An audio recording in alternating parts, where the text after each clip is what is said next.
It truly is. Miss Vickie Goodman is going to talk to you about training and conference updates.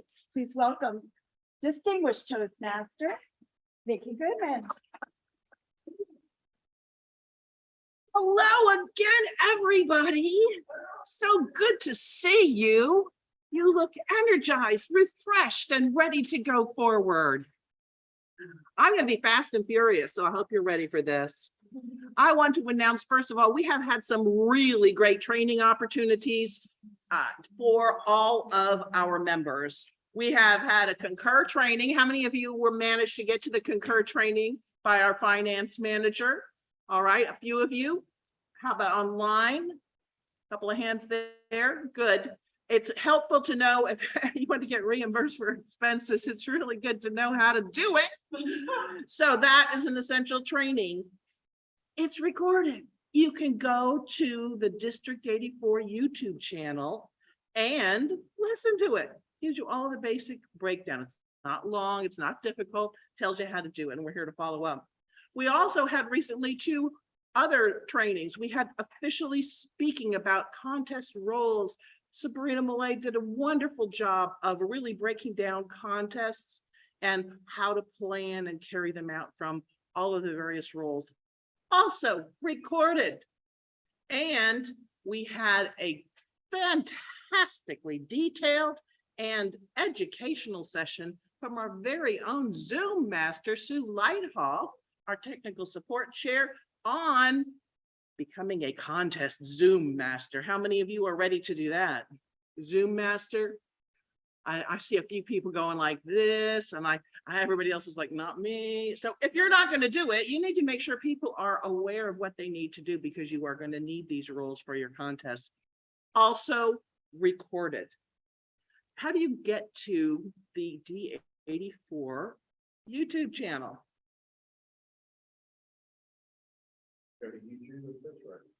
You can go to YouTube and search for it. There's another way. There's another way to see the plethora of YouTube videos that we have recorded for your education. It's very simple. Go to, and I'm going to get it right this time because my brain left my body earlier. Go to Toastmasters D84.org. I evidently abbreviated that slightly earlier today. That's the website. And right at the very top, right-hand corner of the screen, you're going to see all the icons for our social media. Just click on the YouTube icon. It's going to take you right there, and you can find it. Thank you so much to George Hazard, who does all of our editing and gets those ready to go online. We have coming up soon a wonderful opportunity I want you to share with your clubs, because this Rachel Assignon is our education chair, and she's been working with the team. They are presenting a session called Make Virtual Sessions More Interactive. You know what? We are here. Zoom is here to stay. We need to embrace it and recognize the fact that we are going to always be on it. Even if you hate it and you want to speak in front of people, that's perfectly fine. But we have to know how to communicate online. The problem is, how do you engage that audience? That's what we all complain about. Well, just all these little Brady boxes on the screen. How do you engage people? This session is for you. They are spotlighting 4 different applications or tools, techniques that are going to help you engage your virtual audience. So sign up for that. It's going to be November 5th at 10:30. That's a Saturday morning. It's going to be 10:30 to 12, and you'll have the opportunity to attend several sessions. Finally, we are going to have a session called Know Before You Go. Now, this is a repeat. This is our what you think you want to be a trainer. How many of you have been a trainer at TLI? I need to see some hands here. Got 1, 2, 3, 4, 5. Okay, some at the head table. Online, how many do you see out there, Sue? How many of you have been a trainer for our TLIs, officer training times? I should see every one of your hands out, because you are the leaders. You are the ones that are traveling around. You have the knowledge, and this is a chance for you to really stretch your skills and speak for longer than 5 to 7 minutes. It's not an easy thing to do, but there are projects that you need to do that. So I hope that we see you at this class. It'll answer all your questions. That's going to be on November the 15th. And as I mentioned earlier, don't forget the holding a hybrid contest session coming up on what day? What? I forgot. We just said it, but luckily for you, it's going to be published on our website, November the 15th. November the 15th. Oh, I'm sorry, November the 10th. All right. That's our announcements about all of the training. I just want you to be aware of it. And I want you please to encourage your clubs and club members to participate. All these are going to be available on the calendar on the District 84 website. And keep checking, because sometimes we have to cancel some classes or postpone them during Ian. We never know. So just keep checking. Remember, find the event, click on it again, and it'll open up the links. Now, this takes me to a whole nother thing. Have anybody had any issues? Has anybody had any issues with bombing? You know, Zoom bombers. Zoom bombers. I've personally had 3 individual events of varying levels of, well, anyway, we're not talking about it right now. It is out there and it seems to be happening more and more. We're not sure exactly how that information, gets picked up or not. It could be just from some of the social media things. The thing is, you need to advertise your meetings. So we want to emphasize some basic Zoom safety practices for you. Okay, we're going to talk about that right now. Zoom safety practices. First and foremost, what you need to do is make sure, go ahead and change, Sue, that you have, to avoid these unwanted crashers, click it, you have to have prior meeting account access. So prior to the meeting, whether it's you or the account owner, you have to be able to get into the settings and select the require registration for meetings. Require registration for meetings is an opportunity for you to send out a link that's actually going to take your people to a registration form. They have to put their name and their email address. Now, yeah, bombers can go ahead and fill out a name and put in a fake name and fake email address, but mostly they just want to get in fast and furious. So that cuts out a lot of people right away. The other thing you can do on those registration forms is sometimes you're having something special, you can customize them to ask a few more questions. So know that that's available, but require the registration for meetings. It adds a step that many people won't go through. But if you let your club members know and people in your area that this is what's required for safety, they'll willingly participate. Make sure you also select use the waiting room feature. That means that when people come to your meeting, once they are registered, they're going to get the link personally to their email. And when you get the link and you go to the meeting, you're going to be sitting in a waiting room, waiting to get into the meeting. That means that what we have to do is make sure the Zoom master or the account holder is at the meeting in order to do what? Let them in. Let them in. Somebody needs to let them in.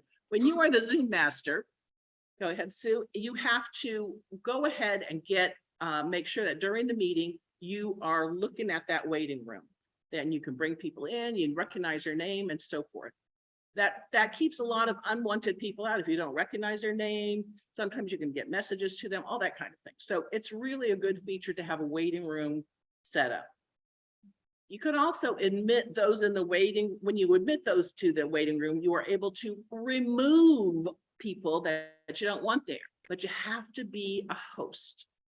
How many of you know that you have your own Zoom account? You're the account holder. A couple of you. What about borrowed? Are you sharing an account? Are you aware of places that are sharing accounts? Okay, this is a problem because they're going in, they have the ability to hold the meeting, but they don't have the ability, unless somebody, the actual owner has come in, they don't have the ability to move people out, to remove people. They don't have the ability to mute participants. They don't have the ability to even use waiting rooms and so forth. So it's really important that your club or the clubs that you work with have hosting capabilities or co-hosting at the very minimum, and maybe even their own account. Right now, we have had this Zoom thing for more than 2 years. We're going on, what, 3 years? People are used to it. So if clubs are in a situation where they are not able to purchase or they don't have their own account, this might be the time for them to consider getting their own account. Sue's going to put into the chat now a link. This is the link. You should have already received it at some point, but I know we just throw things away on our emails. We get so much sometimes. This is the link that you go to TI, and it's going to tell you how to get a significant discount on a Zoom account for Toastmasters. So they will get a break. So this is a really good time to start thinking about that, because we have this opportunity for it. I will share it in a moment. I can't get to it right now, but I'll share it when I'm done with this. Thank you, Sue. All right, let's go ahead and move on.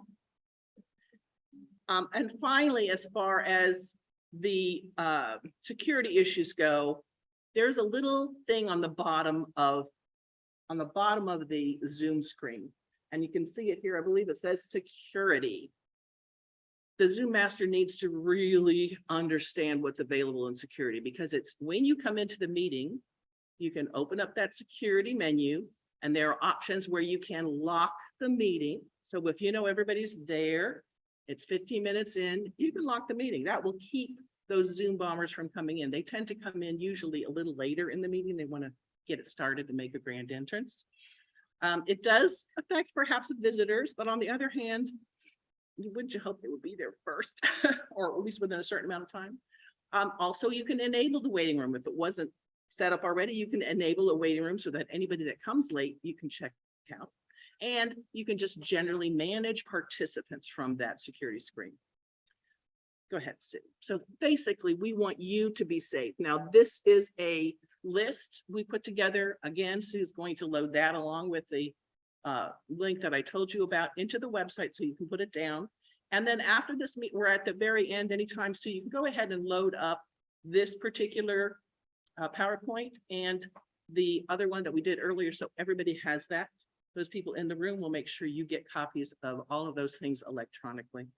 You know, today you have heard a lot of really good things. This is all about developing your leadership. I hope you've heard how important you are.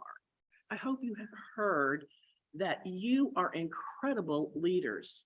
That tap you got on your shoulder to step forward and participate is giving you so many tools that are going to help you, not just with Toastmasters, but with everything, just throughout all of those other arenas you touch in your life. What is the first need, the number one need for clubs, do you think? The number one need for a Toastmasters club, what do they need? People, members. Is there any club that does not need members? Every club needs members. Well, guess what? Dwight told you all about how to make the sale, because when you are inviting people, that's what you're doing. Share with your club, help them sell the message that there's a place for them to come and improve their skills. You've learned about planning. You've learned the importance of all of those things. And one last thing before I leave, the ad sales brochure that we handed out during Dwight's presentation, you know, the importance of this is that the number of ads we sell helps keep the cost of registration for our conference low. And our conference is going to be here. And if you haven't had a chance to go out and check out the beach, you need to do it before you leave. Those of you online, I'm sorry, you're going to have to just come in May. It's a beautiful setting. We're going to have a lot of activities and lots of education and lots of fun. Under the big top, our conference chair, Deb Wild, happens to be here in the room. She is just, I think she's planning in her sleep all of the different activities that are going on. I got emails from her. Look at this. What about that? She is like going dynamo. Remember that it is May 5th and 6th right here. And please focus on these. Get every club to try to get the smallest ad, if not a larger. If they've got a treasury, go ahead and do this. It's going to keep the cost of that registration low for all of us. I really thank you for your time. I'm turning control now over to our district director.